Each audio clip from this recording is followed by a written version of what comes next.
Mukhayriq died fighting for the Muslims in the battle of Uhud. And the Prophet ﷺ, when he found out, he said, where is Mukhayriq? They said he passed away, he was martyred. He said, Mukhayriq khayru Yahudin. Mukhayriq was the best Jew ever. And you know where he's buried? In the graveyard of Uhud. He's buried in the graveyard of Uhud. So I ask you a question.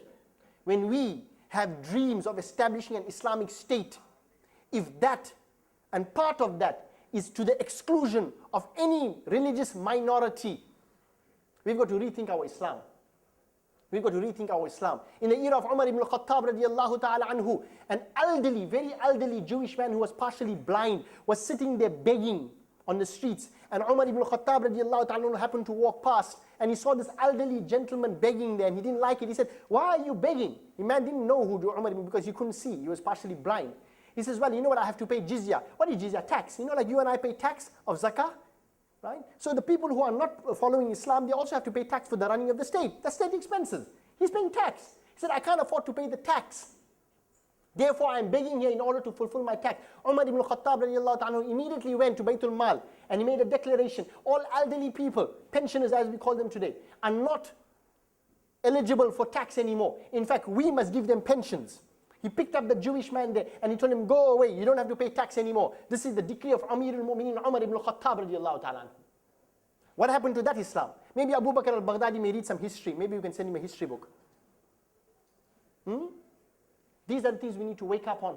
Right now, with all the debt to this and debt to that day, we need to start working towards life.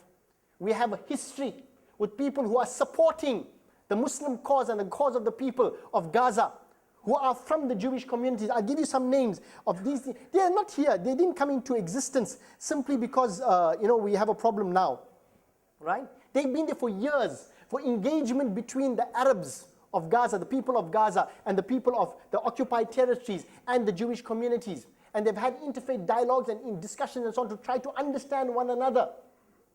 Right? One of the groups is called Open Hillel. Another group is called, Jewish Americans called If Not Now, When. Right? In Israel, there's a group called All That's Left.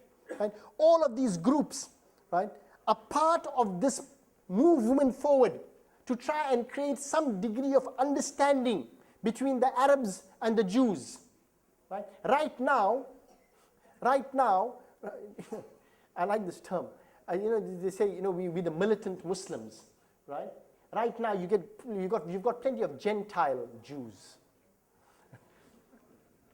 Right? But the point is, we've got to get a gentle Jew and a mild Muslim.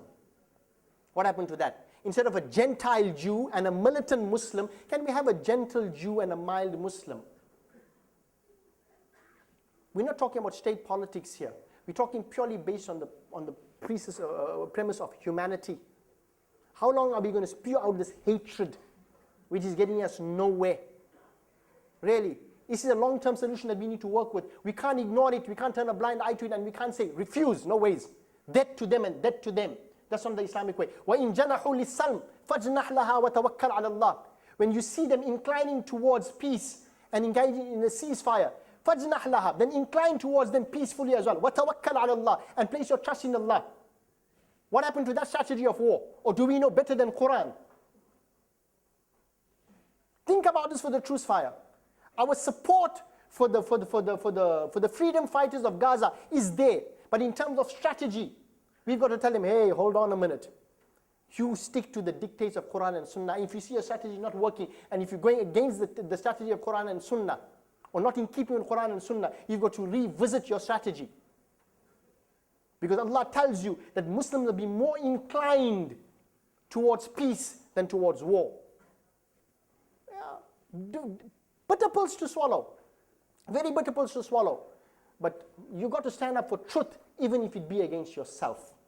That is the reality and the requirement of justice in Islam. And we need to start learning that. Allah give us tawfiq and hidayah, inshallah.